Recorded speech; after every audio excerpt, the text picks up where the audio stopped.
जय श्री गणेश। नमस्कार। मैं आचार्य संजय द्विवेदी। मेरे समस्त प्रबुद्ध दर्शकों का मेरे चैनल पे हार्दिक स्वागत है। आज मैं मिथुन राशि का मार्च माह का मासिक राशिफल लेकर आपके सम्मुख उपस्थित हूं। मार्च माह में कुछ बड़े परिवर्तन होने जा रहे हैं। ये ऐसे परिवर्तन हैं जो वर्तमान समय को परिवर्तित कर सकते हैं, आपके जीवन की नकारात्मकता को समाप्त करके सकारात्मक परिणाम प्राप्त कराने वाले हैं। इस माह में कुछ ऐसे परिवर्तन होने जा रहे हैं जो आपके कार्यक्षेत्र की दिशा को बदल सकते हैं, जिससे आपके जीवन में एक उत्तरोत्तर प्रगति का योग बनने जा रहा है। सफलता का मार्ग प्रशस्त होने वाला है। सफलता के द्वार आपके लिए खुलने वाले हैं। मार्च माह में जो ग्रहों की स्थितियां वो इस प्रकार होंगी। चतुर्थ भाव में केतु होंगे। प्रारंभिक समय में चंद्रमा का गोचर आपके पंचम भाव में होगा। अष्टम भाव में मकर राशि में मंगल तथा शुक्राचार्य होंगे। भाग्य भाव में सूर्य, शनि तथा बुध का गोचर चल रहा होगा। कर्म भाव में राहु होंगे तथा लाभ भाव में गुरुदेव बृहस्पति का गोचर चल रहा है। इस माह में पहला परिवर्तन बुध का होगा, जब 7 मार्च को अपनी राशि का परिवर्तन करके कार्यक्षेत्र में प्रवेश कर जाएंगे, जहां पर राहु के साथ इनका युति प्रभाव आरंभ होगा।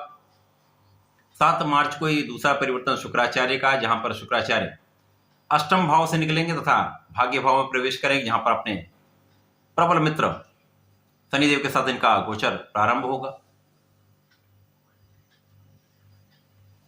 इसी माह में बुध का पुनः परिवर्तन भी होना, जब ये 26 मार्च को परिवर्तित होकर लाभ भाव में गुरुदेव बृहस्पति के साथ गोचर करना प्रारंभ करेंगे, तथा शुक्राचार्य भी इस माह के अंत में 31 मार्च को पुनः परिवर्तन करके कर्म क्षेत्र में चले जाए। 14 मार्च को सूर्यदेव का राशि परिवर्तन आपके कर्म क्षेत्र में हो जाएगा। 15 मार्च को मंगल का राशि परिवर्तन अष्टम भाव से नवम भाव में हो जाएगा। इस माह में 17 मार्च को अत्यंत विशिष्ट स्थिति बनेगी, जब शनिदेव सूर्य के प्रभाव से मुक्त होकर उदय अवस्था में आ जाए। तो निश्चित रूप से ये माह बड़े परिवर्तन का है। ये परिवर्तन अत्यंत सकारात्मक होने वाले हैं, जो मिथुन राशि के जातकों के लिए विशेष रूप से लाभकारी है। यदि स्थितियों का अवलोकन करें तो यहां पर प्रारंभिक समय से ही गज केसरी योग चल रहा है। सूर्य बुध का बुधादित्य योग चल रहा है, जो भाग्य भाव में भाग्य के साथ में है।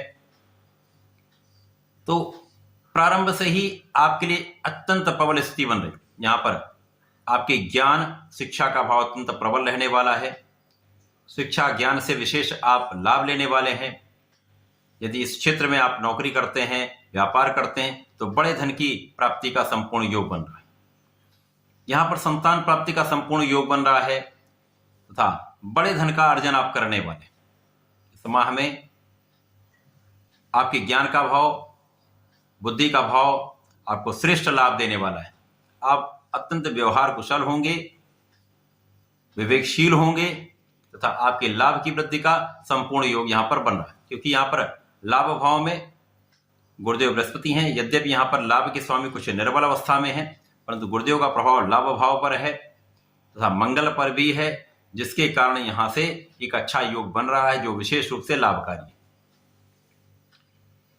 भाग्य अत्यंत प्रबल रहने वाला है, क्योंकि इस माह में सूर्य बुध का बुधादित्य योग भाग्य भाव में होकर भाग्य की वृद्धि करने वाला, जहां पर लग्न के स्वामी तथा आपके सुखों के स्वामी बुध हैं, तथा यहां पर पराक्रम के स्वामी सूर्यदेव हैं, जिनके साथ आपका भाग्य भाव अत्यंत प्रचंड होने वाला है। तो भाग्य संपूर्ण रूप से वृद्धि करने वाला है। 17 मार्च के बाद भाग्य अत्यंत प्रबल हो जाएगा। भाग्य भाव में त्रिग्रही योग आपके जीवन के लिए प्रगति के नए नए अवसर देने वाला है। कार्य क्षेत्र में नई प्रगति कराने वाला है। कई अवसरों की प्राप्ति कराने वाला है। आपका परिश्रम अत्यंत श्रेष्ठ रहने वाला है। लग्न प्रबल रूप से लाभकारी रहने वाली है। आप बहुत स्वस्थ रहने वाले हैं तथा यहां पर आपके लिए सुखों के उपार्जन तथा सुखों के उपभोग का समय। इस समय विशेष में आपके सुख साधन बढ़ेंगे, उन सुख साधनों का आप उपयोग भी कर पाएं। माता पिता के सुखों में वृद्धि होगी। माता पिता का संपूर्ण आशीर्वाद आपको प्राप्त होगा। जो व्यापारी गण हैं, उनके व्यापार में वृद्धि का संपूर्ण योग यहां पर बन रहा है। इस व्यापार से आपके धन वृद्धि का योग प्रशस्त हो रहा है। यहाँ पर लाभ के स्वामी जो यहाँ पर आपके षष्टम के स्वामी हैं, यहाँ पर आपके अष्टम भाव में है। शुक्राचार्य के साथ इनकी युद्ध का प्रभाव है। शुक्राचार्य यहाँ पर पंचम के स्वामी तथा द्वादश के स्वामी हैं। तो यहाँ पर दो दो विपरीत राजयोग बन रहे हैं। ये विपरीत राजयोग विपरीत परिस्थितियों में भी विशेष लाभकारी होता है। विपरीत परिस्थितियों में धन की वृद्धि का योग बन रहा है, परिवार का संपूर्ण सहयोग मिल रहा है। यहाँ पर आपको अपनी वाणी पर संयम रखना होगा। शुक्राचार्य का विशेष लाभ उनके लिए है जो लोग विदेश जाकर उच्च शिक्षा प्राप्त करना चाहते हैं, विदेश व्यापार करना चाहते हैं, उनके लिए विशेष रूप से लाभकारी। विदेश भ्रमण भी आप कर सकते हैं, विदेश जाकर अच्छा लाभ भी ले सकते हैं तथा विदेश जाकर उच्च शिक्षा में सफलता भी प्राप्त कर सकते हैं। अब यहां पर जो योग चल रहे हैं उनके कारण यदि हम स्थितियों को देखें तो राहु अकेले आपके कर्म क्षेत्र में। अब ज्योतिषीय नियम के अनुसार राहु को ऐसा बल प्राप्त है जब ये दसम भाव में होते हैं, सर्वश्रेष्ठ फल देते हैं। यहां पर ये आपको कूटनीतिक रूप से इतना प्रबल कर देते हैं, आपके अंदर इतनी सकारात्मकता आ जाती है कि आप जो चाहते हैं वो वैसा संभव हो सकता है। अब जिस भाव में ये होंगे, जिस राशि में ये होंगे, उस पर उसका संपूर्ण प्रभाव इस पर पड़ेगा। अब ये गुरुदेव बृहस्पति की राशि में है तो गुरुदेव के अनुसार इनका एक प्रभाव आ जाता है, अर्थात ये ज्ञान का क्षेत्र प्रबल कर देंगे। आपके अंदर ज्ञान अत्यंत विशिष्ट हो जाएगा। आप कर्म क्षेत्र में तो कर्म क्षेत्र को विस्तृत कर देंगे, तो आपका कार्य क्षेत्र विस्तार लेने वाला है। कार्य क्षेत्र में विशिष्टता आ जाएगी, आपकी बुद्धि का बल श्रेष्ठ रूप से आपको लाभ देने वाला है। कार्य क्षेत्र में समस्त व्यवधानों को आप पार पाते हुए, को दूर करते हुए, समस्याओं से पार पाते हुए आप बहुत आगे बढ़ने वाले हैं। वर्तमान समय में राहु का ऐसा प्रभाव है कि ये नवग्रहों में सर्वाधिक शक्तिशाली ग्रह माने जाते हैं। इनको विशेष बल प्राप्त है, इनके अंदर एक हठ है, क्षमता है, कूटनीति है, जिसके कारण ये जो चाहते हैं वो प्राप्त करा देते हैं। तो जिस भाव में ये हैं, ये कर्म क्षेत्र में है, तो कर्म क्षेत्र को संपूर्ण रूप से आगे बढ़ाने वाले हैं, सर्वश्रेष्ठ ऊंचाइयों पर पहुंचाने वाले हैं, बड़ा लाभ देने वाले, कई अवसरों की प्राप्ति कराने वाले तथा इसी प्रकार से आप सुखों को बढ़ाने वाले। यहाँ पर माता पिता के स्वास्थ्य में समस्या हो सकती है, माता पिता से कुछ दूरी हो सकती है, यहाँ पर आपको उनका ध्यान रखना होगा। जब पहला परिवर्तन बुध का होगा, बुध कर्म क्षेत्र में जाएंगे।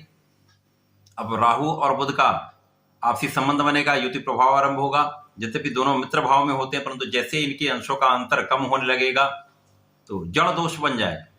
अब लग्न तथा सुख के स्वामी जड़ दोष में जब आएंगे तो निश्चित रूप से कहीं न कहीं कुछ शारीरिक कष्ट हो सकते हैं, कुछ मानसिक कष्ट हो सकते हैं, परंतु कार्यक्षेत्र पर कोई नकारात्मक प्रभाव यहाँ पर नहीं मिलने वाला। यहाँ पर वाणी विशिष्ट हो जाएगी, वाणी का एक विशेष प्रभाव मिलने वाला। जो वाणी से संबंधित कार्य में है, कला जगत से संबंधित रखते कार्य में है, कला से संबंध रखते हैं, उनके लिए विशेष लाभकारी समय। शुक्राचार्य का परिवर्तन जब आपके अष्टम भाव से नवम भाव में होगा, अब ये द्वादश के स्वामी तथा पंचम के स्वामी होकर भाग्य में आ जाएंगे, तो विशेष रूप से उन जातकों के लिए जो उच्च शिक्षा प्राप्त कर रहे हैं, प्रतियोगिता परीक्षा की तैयारी कर रहे हैं, अपने ज्ञान में वृद्धि कर रहे हैं, उनके लिए सर्वश्रेष्ठ लाभ का समय, उनको संपूर्ण रूप से सफलता का योग बन रहा है। इसी प्रकार से विदेशी व्यापार से, विदेशी भ्रमण से बड़ा लाभ यहाँ पर लेने वाले जो लोग विदेशी सेवाओं में हैं, उनके बड़ा अवसर है, पदोन्नति का योग बन रहा है।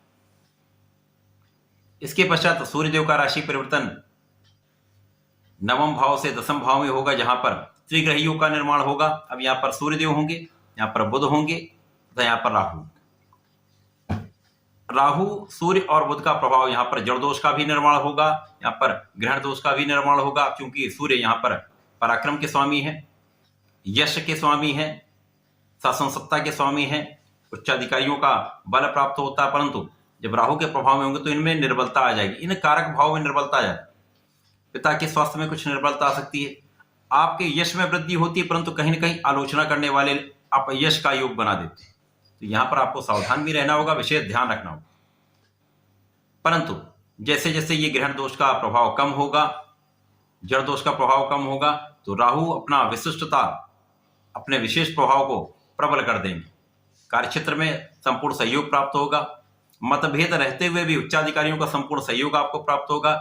सहकर्मियों से पूरा आप लाभ ले पाएंगे। जनता का संपूर्ण सहयोग प्राप्त होगा। जो लोग विशेष रूप से राजनीति में कार्य कर रहे हैं, राजनीति में हैं, शासन सत्ता में हैं, उनके लिए बड़ा योग है। उनकी कूटनीति के कारण, उनके बुद्धि बल के कारण, उनके शासन सत्ता के गुण के कारण, नेतृत्व के गुण के कारण उनको बड़े पद की प्राप्ति हो सकती है, मंत्री पद की प्राप्ति हो सकती है, या विशेष कार्यभार दिया जा सकता है। बड़ा अवसर प्राप्त होने वाला।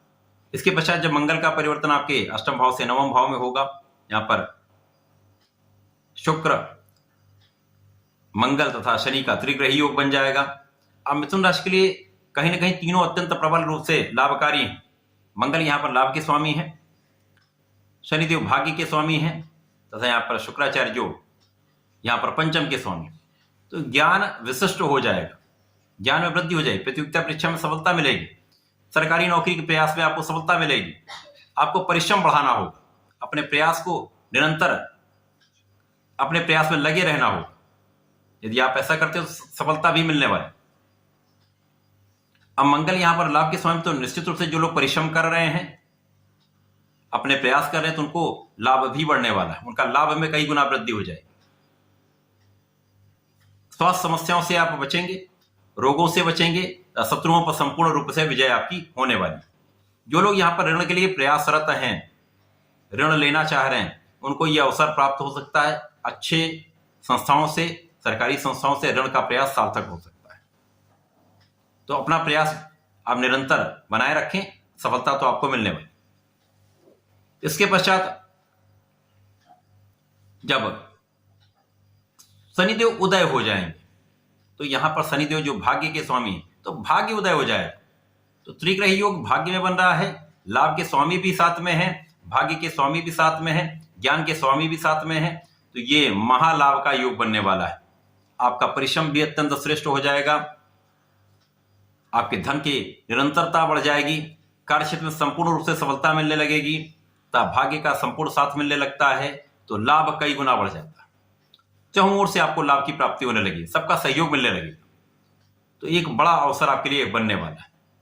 साथ ही साथ यहाँ पर शत्रुओं का विनाश निश्चित है, यहाँ पर शत्रुओं का पराभव निश्चित है। रोगों से संपूर्ण रूप से आप मुक्त रहेंगे, अत्यंत स्वस्थ रहने वाले, स्वास्थ्य समस्याएं ना के बराबर होंगी। तो इस समय विशेष रहने वाला है। इसके पश्चात पुनः बुध का परिवर्तन आपके एकादश भाव में होगा। यहां से इस परिस्थितियां अत्यंत श्रेष्ठ हो जाएंगी, क्योंकि लग्न सुख के स्वामी गुरुदेव के साथ गोचर करना प्रारंभ करेंगे, जो 2 केंद्र के स्वामी। तो यहां पर जीवन साथी के साथ सामंजस्य बढ़ जाएगा। जिन लोगों का विवाह नहीं हो पाया, विवाह के संपूर्ण योग बन जाएंगे। साथ ही साथ साझेदारी में बड़ा लाभ आप लेने वाले हैं। व्यापार में वृद्धि का अवसर मिलेगा, व्यापार का विस्तार हो जाएगा। यदि आप नौकरी के लिए प्रयासरत हैं, व्यापार के लिए प्रयासरत हैं, तो यहां पर आपको सफलता मिल जाएगी। अवसर आपकी प्रतीक्षा कर रहा है, आपको केवल प्रयास करना है। इस अवसर का आप लाभ लीजिए। इसी प्रकार से सुखों की वृद्धि का संपूर्ण योग बनेगा, सुख साधन बढ़ेंगे, सुखों का आप उपभोग भी करेंगे। तथा शुक्राचार्य जब दशम भाव में प्रवेश कर जाएंगे, तो यहां पर राहु शुक्र का संयोग बनेगा, गुरु शिष्य का संयोग होगा, साथ में सूर्यदेव भी होंगे। तो यहां पर जो लोग पढ़ाई कर रहे हैं, विद्यार्थी गण हैं, उनके लिए बहुत अच्छा समय नहीं, मन को भ्रमित करने का समय होता है। यद्यपि यहां पर सूर्यदेव होंगे जो आत्मबल के कारक हैं, तो आपके पिता का संपूर्ण सहयोग मिलेगा, आपके अंदर कॉन्फिडेंस भी अच्छा रहेगा। तो यदि आप प्रयास करते रहेंगे तो बहुत बड़ी हानि का योग यहां पर किसी प्रकार से नहीं।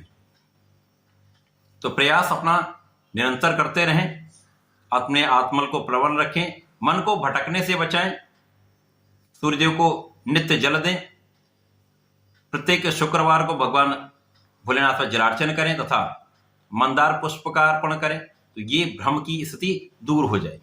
साथ ही साथ इस पूरे माह में आपको निरंतर श्री गणपति जी के शरण में रहकर उनके मंत्र का जप करें, ओम गंगणपते नमः का जप करें, अथवा संकरनासन श्री गणेशोत्तम का पाठ करें, या गणेश अथर्वशीर्ष का पठन अथवा श्रवण करें। संपूर्ण लाभ आपको प्राप्त होगा। जो अवरोध है वो दूर होंगे। लग्न की समस्या जो बीच में आएगी, वो लग्न भी बलवान होगी, समस्याओं से आप निकल जाएंगे, लाभ प्राप्त करेंगे। तो ऐसा करके समय का लाभ लें। धन्यवाद, नमस्कार।